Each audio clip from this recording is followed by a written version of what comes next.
چې درې ځوانان نبی علیه الصلاة والسلام فرمایي بخاري شریف او امام مسلم رحمت الله علیه دواړو د حدیث مبارک واقع ذکر کړي ده. درې ځوانان په لار باندې روانو او په درې واړو باران راغی. غریزه علاقه ده نو دوی په یو سمسته کې د باران نه ډېر تیز باران وریږي، موسلادار باران دی، شبې شبې راځي. نو یو سمسته کې درې واړه پټ شو د باران نه. نو چې تیز باران یې نه پایږي د غرونه رارغړي. نو دوی په سمسته کې ناست یو، له پاسه بې غټ کمر راواختی او د سمستې هغه خوله بلکل بنده کړه.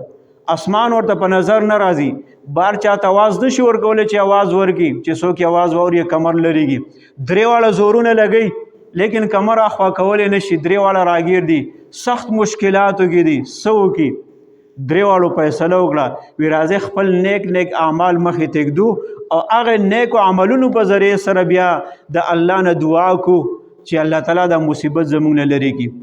نه یو پکې شروع کړه وی ربي کریمه وی کو دا عمل ما خالص ستا د رضا دپاره کړی دا کمر لرې کړي. څه عملو؟ وی ما خو بیزې به سرولې، زه څه ومه بیزې سرونکی ومه. وی سهار به تلم ماښام به راتلم. وی ماښام به چې کله خپل کور ته واپس رالم وی ما به د خپلو بیزو نه پیلو ولشل او بیا به مې څه وکړل په کور کې زما بچي مو، زما مور او پلار مو. نو هغه پی به ما د ټولو نه مخکې چاله ورکول؟ خپل مور او پلار له ورکول.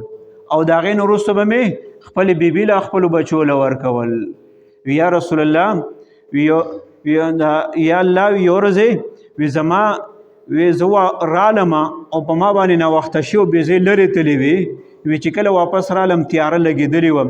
وی مور او پلار مې وده شي، وږي وده شي، پی نو خوراک سو صرف د بیزو پی و. نو وږي وده شي.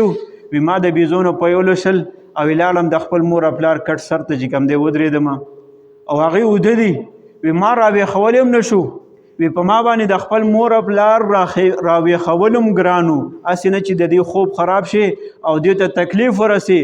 نو زه د دې سر ته ولاړ یم، پی مې نیولی دی او زما بچي چې کوم دی زما خپله راځي بابا موږ له پی راکړه چې موږ اوس کو خوب راغلی دی. وی ما بچو ته وی نه ړمبې به زما مور او پلار سکي. وی ته دې کې سحر شو، مور او پلار راویښ شو، هغوی له مې پی ورکړو، هغوی وسکل. وی بچیا وی دا خو ناوخته دی. وی ابی وی زه چې کوم دی راغلی وم خو تاسو وده وی دی وجې ما ویښ نه کړی چې ستاسو خوب به خراب شي.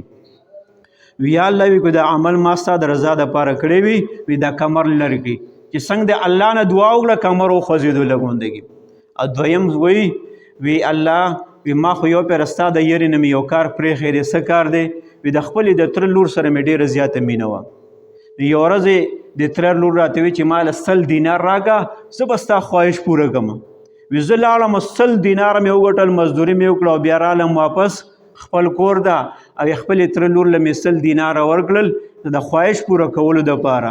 وی چې څرنګې موږ یو بل ته نږدې کېدو د تره لور مې راته وی د الله بنده د الله نه ویرېږه، داسې حرکت مه کوه. وی زه ډایرکټ پاڅېدم، په ما باندې غونې ودرېدو را باندې ودرېدو، د الله نه ویرېدم.